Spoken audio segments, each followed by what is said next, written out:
Hello guys, welcome to Malambe Auto Car Mart. අද අපි ඔයගොල්ලෝ ගෙනාවේ Daihatsu Mira 2023 X Limited car එක.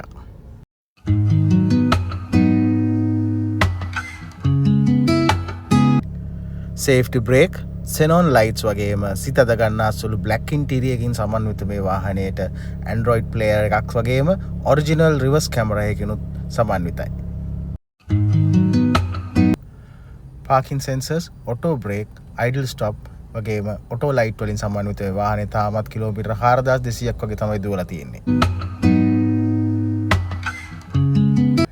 රුපියල් ලක්ෂ 23ක වගේ මූලික ගෙවීමකින් මේ වාහනේ ඔබේම කරගන්න ඔබත් අද මෙන්න මාළඹේ ස්ලිප් කැම්පස් ඉදිරිපිට ඇති මාළඹේ ඔටෝ කාර් මාර්ට් වෙත.